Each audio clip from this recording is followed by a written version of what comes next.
사도행전 15장에 이르렀습니다. 여러분, 이 사도행전 15장은 아주 굉장히 뜻깊은 그와 같은 사건이 있었으니, 여러분, 사도행전 15장에는 이제 제일 먼저 세워진 마가의 다락방이 교회의 출발이 되었던 그 예루살렘 교회에서 총회가 열리게 되었어요. 그래서 그 당시 초대교회의 많은 사도들과 교회의 지도자들이 함께 모여서 아주 중요한 결정을 내려야 했으니, 그와 같은 모습으로 모여서 내린 결정의 내용이 오늘날 이 시대에 우리 대한민국 복음이 전해지는 또 다른 선교 현장 그 모든 곳에 적용되어지는 놀라운 결정을 내리게 되는 것입니다. 이 총회의 가장 중요한 어젠다라고 그러죠. 안건이 무엇이냐? 이방인들이 할례를 받지 않고도 구원을 받을 수 있는가 하는 그와 같은 아주 중요한 안건을 함께 다루었어요. 여러분, 오늘날 이 현대 교회는 그런 일을 문제 삼지 않습니다. 오늘날 할례를 받아야만 구원을 받는다? 아무도 거기에 대해서 깊게 생각하지 않습니다. 그런 조건도 없고, 만일 그것을 강조한다면 하나의 우스운 소리 한다고 할 것이고, 그런데 그 당시에 이 유대인들로 구성된 초대교회 안에서는 이 문제가 아주 중요한 문제였던 것이었습니다. 여러분, 유대인은 선택받은 백성이었죠. 그래서 많은 사람들 중에 유독 하나님께서는 아브라함을 통해서 축복의 통로로 삼으시기 위하여 chosen people이라고 그랬죠. 선택받은 민족으로 이스라엘 백성들을 그렇게 들어 사용하셨는데, 그런데 이 유대인이 하나님의 선택받은 민족이라고 하는 것을 보여줄 수 있는 표가 무엇이냐? 어떠한 증표가 있느냐? 그것이 바로 할례였던 것입니다. 그것을 몸의 하나의 표징으로 가지고 있었으니, 여러분 아시는 대로 아브라함 때부터 전통으로 하나님께서 명하신 것이었어요. 너와 너의 식솔들 모든 가족들 난지 8일 만에 할례를 받으라, 그렇게 명하셨으니 저가 그것을 행했고, 또 그와 같은 것을 하나의 전통으로 만들어 지켜 나갔던 것입니다. 예루살렘 총회에서 이 주제에 대한 이러저러한 개인적인 의견이 오고 간 다음에, 그 다음에 당시 초대교회 사도 중에 사도 누구겠습니까? 베드로 아니겠습니까? 베드로가 이제 등장하여 자신의 견해를 말합니다. 그것이 이제 9절 10절 말씀이에요. 여러분, 우리 15장 9절 10절 말씀 제가 안 읽었는데 같이 읽도록 하겠습니다. 시작. 믿음으로 그들의 마음을 깨끗이 하사 그들이나 우리나 차별하지 아니하셨느니라. 그런데 지금 너희가 어찌하여 하나님을 시험하여 우리 조상과 우리도 능히 매지 못하던 몽해를 제자들의 목에 두려느냐. 자, 이게 무슨 말씀이에요? 믿음으로 마음을 깨끗이 하셨다. 누가? 하나님께서. 누구의 그 마음을? 이방인들의 마음을. 믿음으로 그 마음을 깨끗하게 하셨다. 이것은 율법이 아닌, 즉 할례가 아닌 믿음으로 구원을 받게 하셨다. 그와 같은 내용으로 지금 대변하고 있는 것입니다. 그런데 왜 할례를 받게 하느냐, 왜 멍에를 씌우려고 하느냐 하는 것이 이 베드로의 입장이었어요. 역시 이방인들에게 복음을 전하고 그 가운데 하나님의 역사가 나타나는 것을 체험하고 경험한 이 베드로다운, 선교사다운 그와 같은 모습으로 이렇게 피력했습니다. 그리고서는 결론을 어떻게 내리는가? 11절 말씀에 그 결론의 내용이 있어요. 우리 11절 말씀을 또 같이 읽도록 하겠습니다. 시작. 그러나 우리는 그들이 우리와 동일하게 주 예수의 은혜로 구원받는 줄을 믿노라 하니라. 아멘. 자, 너무나 분명히 말씀하고 있죠. 우리와 동일하게 주 예수의 은혜로 구원받는 줄을 믿노라, 이렇게 천명하고 있어요. 할례가 아니다, 율법이 아니다. 그리고 나서 이제 베드로는 선교 현장에서 살아계신 하나님을 체험한 이 바울과 바나바, 그들을 단에 세우는 거예요. 어떻게 역사했는가 간증하라. 하나님의 역사심을 이 자리에 있는 자들에게 밝히 간증하라. 그렇게 기회를 주었던 것입니다. 그래서 그 간증을 돋고 총회에 참여한 모든 대원들이, 총대원들이 마음의 감동을 받아 그래, 구원은 하나님의 은혜로 임하는 것이지. 그 같은 것을 깨달아 알도록 그 같은 기회를 주었어요. 자, 12절 말씀이 그 내용인데 또 12절 말씀을 같이 읽겠습니다. 시작. 온 무리가 가만히 있어 바나바와 바울이 하나님께서 자기들로 말미암아 이방인 중에서 행하신 표적과 기사에 관하여 말하는 것을 듣더니. 아멘. 여기 뭐라고 말했어요? 온 무리가 가만히 있어, 그리고 듣더니, 이와 같은 표현을 사용하고 있는데 이것은 아주 경청하는 그 같은 모습을 보여주고 있는 거예요. 헬라어로는 아쿠오 시가오라는 말을 사용하는데 조용히 집중하여 바울과 바나바의 간증을 경청한 것입니다. 하나님께서 이 바울과 바나바를 통해서 이방인들 중에 어떻게 역사하셨는가 하는 것을 보고할 때에 저들의 마음이 감동으로 젖었을 것이 분명합니다. 여러분, 구보로 섬에서 첫 전도여행을 떠나 그 구보로 섬에서 박수, 이 엘루마를 물리치고 복음을 전하니 총독 서기오 바울이 예수를 믿게 되지 않았나요? 그런가 하면은 비시리아 한독에서는 온 성이 다 하나님의 말씀을 듣고자 모였다 그랬어요. 그리고 저들이 기뻐하며 하나님의 말씀을 찬송하며 영생을 주시기로 한 자들은 다 믿었더라. 그와 같은 내용으로 저들이 경험을 하였으니 그와 같은 내용으로 전할 때 저들이 하나님께서 그렇게 이방인들 중에도 역사하는구나 하는 것을 알게 되었던 것입니다.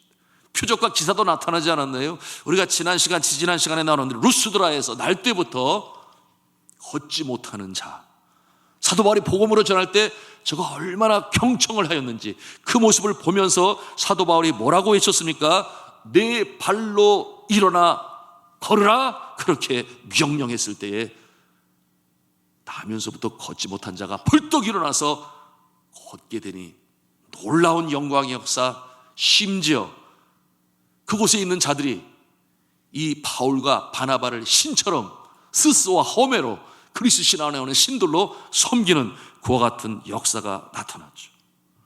여러분, 이 바울과 바나바가 이렇게 총회에서 간증으로 전할 때에 감동의 도가니, 그들은 모두가 감동을 받지 않을 수가 없었습니다. 여러분, 우리가 복음을 전할 때에 가장 능력 있는 모습은 여러분, 우리가 간증자가 되는 것입니다. 하나님이 나의 삶에 어떻게 역사하셨는가, 그것을 전하는 것은 엄청난, 그야말로 이 파워풀한 메시지가 되는 거예요. 그래서 그것을 듣는 자들이 깜짝 놀라고 마음이 열리고 주의 말씀에 귀를 기울이게 되는 것인데요, 물론 하나님의 말씀이 최고지요. 그러나 이 하나님의 말씀이 나의 삶에 어떻게 나타났다, 어떻게 적용이 되어졌다라고 전하는 것은 큰 감동이 되는 것이니, 첫째로 같은 동시대에 일어나는 일 아니겠습니까? 옛날 얘기가 아니라 지금 내가 바라보는 그로부터 살아계신 하나님의 이야기를 들으니 같은 동시대에 지금도 하나님은 살아계시는구나 하는 것을 알게 되고, 두 번째, 나랑 다를 바가 없는 당신이, 같은 인간의 성정을 가지고 있는 당신이 예수를 믿음으로 말미암아 그 어떤 놀라운 역사를 체험하게 되니 나도 체험할 수 있겠구나 하는 확신을, 가능성에 대한 확신을 갖게 되니 이 간증은 너무나 귀한 것이에요. 여러분, 저는 선교지에서 복음을 전할 때에 항상 간증을 먼저, 스토리 아니겠습니까? 그리고 내가 경험한 하나님 아니겠습니까? 그걸 누가 부인하겠어요? 내가 경험했다고 하는데. 그렇게 접근을 하는데요, 저는 기도합니다. 여러분들의 삶이 간증되는 삶이 되기를 주님의 이름으로 축복합니다. 하나님이 살아계셔서 여러분의 삶을 이끌어 가셔서 가정에서든 일터에서든 또는 거래처를 만날 때, 외국으로 출장을 갈 때에, 또는 복음을 전할 때에 나타났었던, 아니면 내가 평마로 힘들어할 때에 주님 앞에 회개하며 눈물로 기도하니 기적적으로 치유하시는 주님의 권능을 체험함으로, 여러분, 이와 같은 모습은 얼마나 강한 메시지가 되는지 몰라요. 내 인생이 간증이 되게 하여 주옵소서. 여러분, 기억하십니까? 지난 시간에 우리가 함께 복창을 했었는데 내 인생이 간증이 되게 하여 주옵소서. 우리 한번 오늘도 이 시간에도 함께 같이 하는 음성으로 따라서 내 인생이 간증이 되게 하여 주옵소서. 내 인생이 간증이 되게 하여 주옵소서. 아멘입니다. 내 인생이 간증이 되는 인생. 그러므로 내 인생이 메시지가 되는 이 인생, 오늘 바울과 바나바가 그와 같은 모습으로 예루살렘 총회에서 전하게 되니 저들이 감동받게 되었던 것입니다. 자, 이 바나바와 바울의 간증으로 인해서 저들의 마음이 많이 바뀌었죠. 그처럼 율법을 강조하던 이 기독교인들 아니었겠습니까? 이 유대주의적 기독교인들의 생각, 그들이 바뀌기 시작했어요. 그때 또 한 종이 일어나죠. 처음에 베드로, 두 번째 일어난 종은 누구였느냐? 말씀해보니 야고보라 그랬어요. 야고보. 그럼 이 야고보는 누구인가? 예수님의 동생이에요. 아, 예수님의 동생이 있었나? 예수님의 동생이 있었어요. 몇 명이 있었습니까? 4명이 있었어요.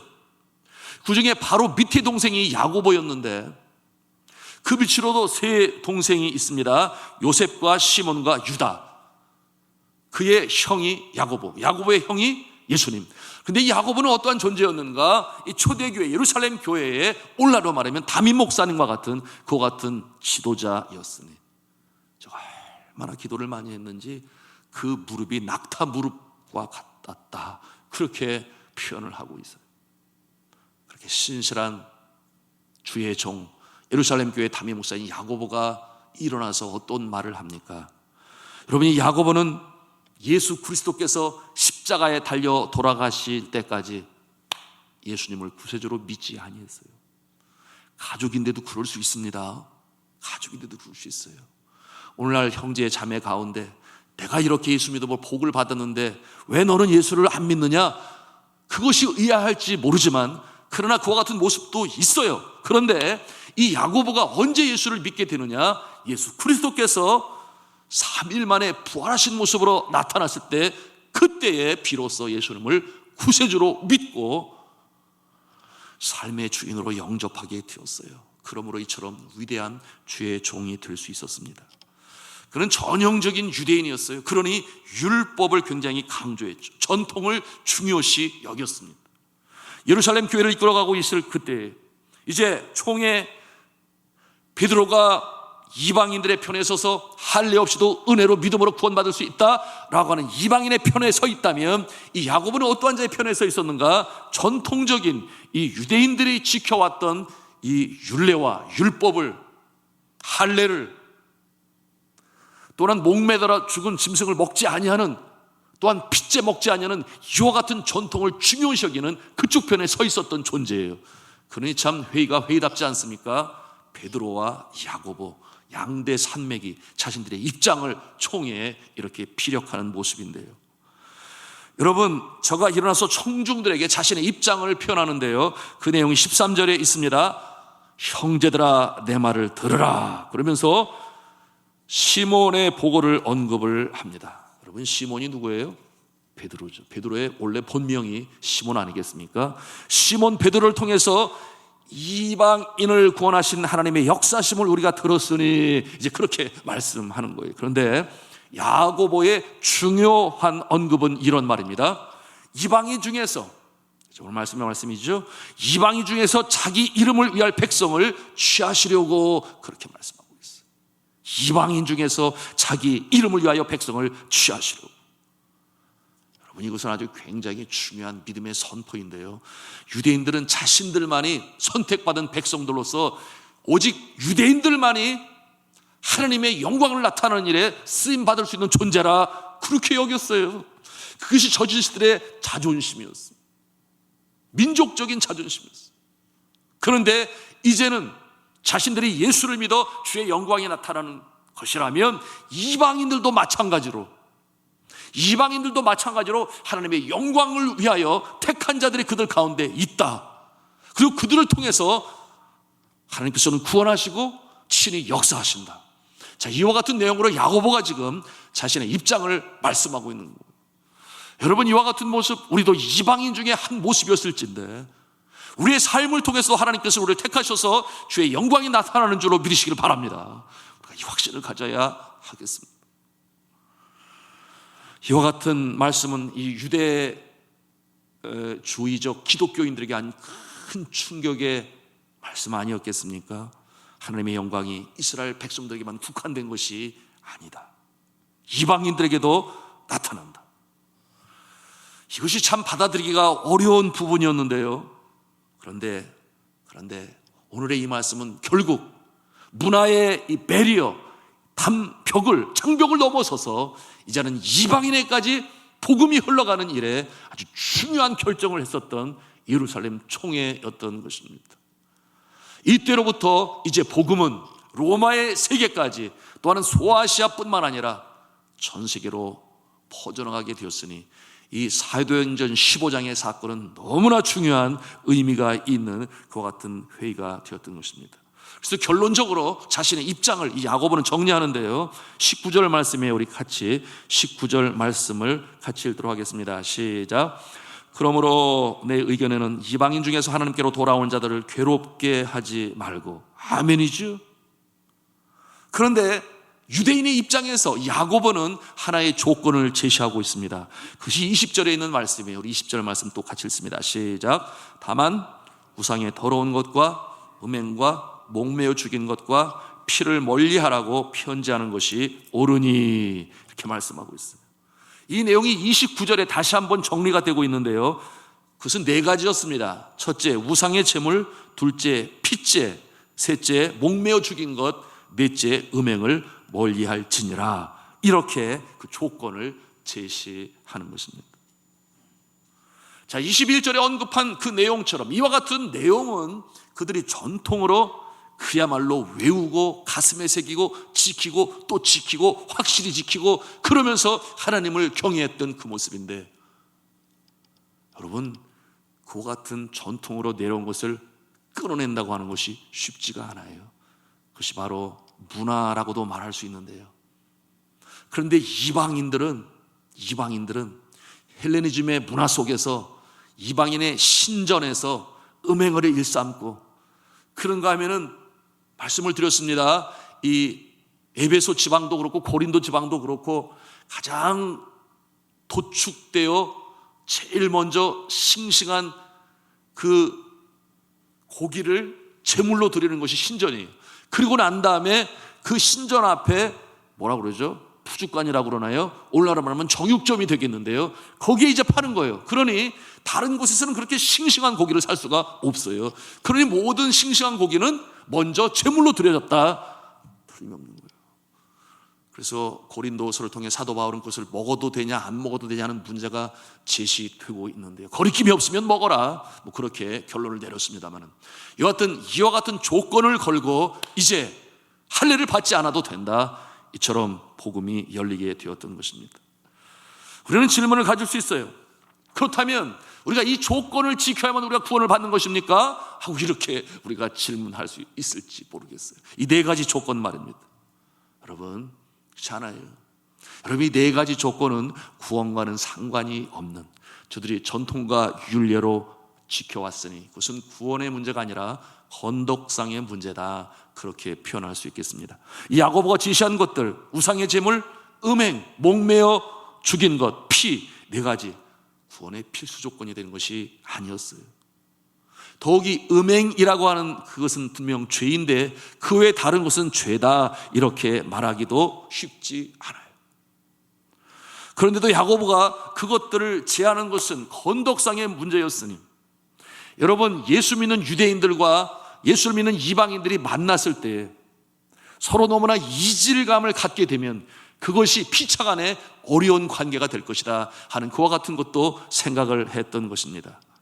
그러니 이것이 구원과는 상관이 없는 건덕상의 문제니 만약에 구원과 연관이 되었다면 하지 마라, 이렇게 말했을 것이에요. 그런데 하지 마라가 아니라 뭐라고 말씀했습니까?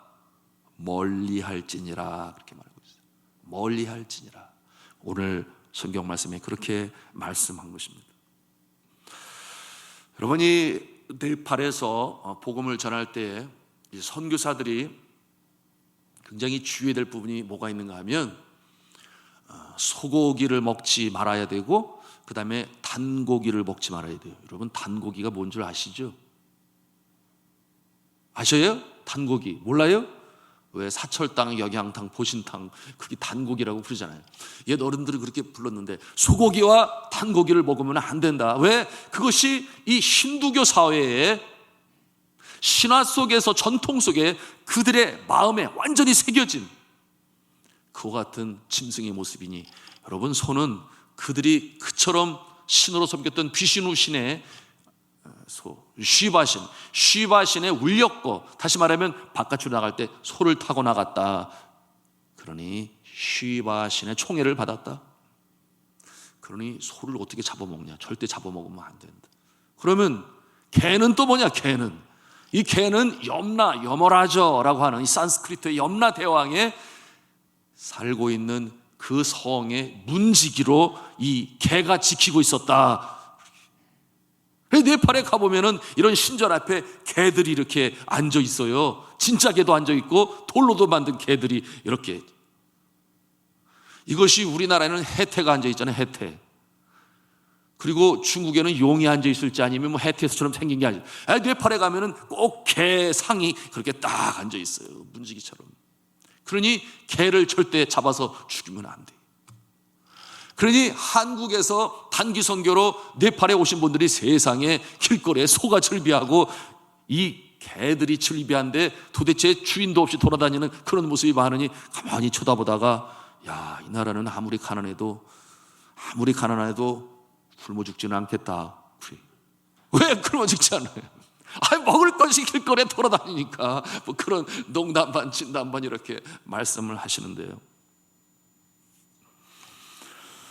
그런데 만약에 현지인이 예수를 믿게 되고, 그래서 예수님을 구세주로 믿게 되면, 여러분, 예수 믿는 우리 선교사 입장에서 이제 괜찮아, 소고기를 먹어도 되고 단고기를 먹어도 되는 거야, 전혀 구원과 상관이 없어, 그들에게 그렇게 말을 하면 잘하는 것일까요? 못하는 것일까요? 아리달성하지요? 모르냐, 이런 일이 있었어요. 그 학교 운영을 하시는 우리 선교사님이 한 분 계셨는데, 저희 교단 선배시고 굉장히 아주 철친하게 지내신 분인데, 이분이 이제 학교 부지를 구하기 위해서 백방으로 뛰어다녔는데, 한 커다란 한 2,000평 될래나, 하여튼 큰 땅에 있는 카페트 공장이 있었는데, 이 카페트 공장이 땅을 주인이 팔기로 한 거예요. 그 넓은 땅이 이제 학교 땅이 돼야 되는 거죠. 카페트 공장이, 네팔이 카페트가 아주 유명해요. 다 손으로 수공업인데. 그런데 어떻게 카페트 공장을 운영하는가? 거기에 작은 이 초막과 같은 작은 집들을 지어서 아예 이 카페트 공장에 이 종사하는 사람들이 거기 살아요. 그냥 그 안에서 밥을 해먹고 일하고 자고 살아요. 그렇게 사는데 철수했어요. 떠났어요. 그래서 이 선교사님이 딱 들어가 보니까 다 떠나는 줄 알았는데 여전히 남아있는 게 있었어. 그게 뭐냐면 개들이 남아있어서, 개들을 키운 거죠. 그래서 가만히 보다가, 먹을 것도 없는 이 나라에서 개까지 먹여 살리려니, 그들은 염라 대왕의 문지기니까 정성으로 먹여 살리고 죽이지도 않고 그랬습니다만은, 뭐 선교사가 그럴 책임은 없잖아요. 에? 그래서 이 개들을, 이 봉고차가 그때 그레이스라고, 현대차 그레이스가 한국에 수입돼 와 있어. 하여튼 그래서 그거를 잔뜩 싣고서는 아주 빨리 나가가지고, 자, 이제 너희들은 자유야, 알아서 살아. 그러고서는 떨어뜨렸는데, 그리고 돌아왔는데 세상에 그 다음날 보니까, 아니, 어디서 보던 개들이 또 들어와 있어, 거기에. 이 집을 찾아서 다시 온 거야, 이 개들이. 근데 보니까 4마리가 돌아왔어요. 굉장히 똑똑한 개들이죠. 이 4마리가 돌아왔어요, 이 집을 찾아서. 그래서 저걸 어떻게 해야 되냐, 그러고 하나님 앞에 간절히 기도하는데, 내가 준 선물이니라. 이렇게 마음에, 내가 준 선물이니라. 이런 마음을 갖게 하셨다는 거예요. 그래서 저한테 전화가 왔어요. 그러면서, 김 선생님, 우리 이거 한번 했으면 좋겠는데 좀 와서 도와달라고. 그러는 거예요. 근데 저는 경험이 없어요. 그래서, 아이고, 저는 힘들겠습니다. 경험도 없고, 좀 다른 분 좀 찾아보세요. 그래서 저는 그 이후로 잊었는데, 나중에 알고 보니까 그 카트만두에 있는 여러 교단 선교사님들이 뭐 초교파적으로 친하게 지내는데, 소위 말하는 가장 거룩하고 가장 이 예의를 중요시 여기는 교단에 계신 선교사님이 또 그쪽에 선수라네요. 그래가지고 그를 불러가지고 몇 분 전문가 선교사님들이 그 컴파운드 안에서 문 꼭 걸어 잠고. 왜? 걸리면 큰일 나잖아요. 그래서 그 일을 하는데, 뭐 제가 들은 바로는 이 주둥아리를 고무줄로 이렇게 묶어가지고 그러면 개들은 혀로 숨을 쉬는데 뭐 숨을 못 쉰다고 그러. 하여튼 뭐 비슷한 얘기를 많이 들었는데, 세상에 그 중에 한 마리가 도망을 쳐가지고 문 바깥으로 나갔대요. 세상에. 그래가지고 저걸 어떡하냐, 그 묶인 거 보면은 그 사람들이 찾아와가지고 우리 큰일 나는데 가지고 완전히 얼굴이 사색이 돼가지고 또 나가가지고 뭐 한국에서 뭐 쥐포를 가져왔네나 뭐 오징어를 가지고서는 살살살살 유인했더니 세상에 또 얌전하게 쫓아 들어오더래요. 그렇게까지 해가지고서는 거사를 벌였잖아요. 그런데 저한테 전화가 온 게예요. 김 선생님, 그럼 와서 드시지요? 이렇게 저한테 얘기를 하는 거예요. 그런데 고민이 되더라고. 야, 이거 선교사의 양심, 우리 가서 먹어야 되나 말아야 되나 막 그러는데, 그래도 그렇게까지 불러주시는데 가야지. 그래서 가가지고서는 마지못해 먹기로는 했는데, 얼마나 맛있는 제가 한 그릇 더 먹을 수 없냐고. 그래가지고 그날 잔치를 벌였어요. 그런데 이 일이 잘한 겁니까? 못한 겁니까? 아직도 아리달성이에요. 그죠? 아리달성해. 여러분, 이거는 아닌 거예요. 그들이 가지고 있는 전통적인 그 문화와 그 예우에 대해서 무시하면 안 되는 거잖아요. 그런데 그런 일이 벌어진 거예요. 자, 우리가 하나님의 말씀을 전하고 우리가 은혜로 믿음으로 구원을 받는다 할지라도 예의상 지켜야 할 것들은 반드시 지켜야 하니, 처음에 한국에 들어온 서양 선교사들이 한국 사람들이 가지고 있는 미풍양속들이 있었어요. 얼마나 예절 바릅니까? 또 효를 합니까? 그런가 하면은 전통 결혼식도 있잖아요. 근데 왜 전통 결혼식이 뭐가 나쁘다고?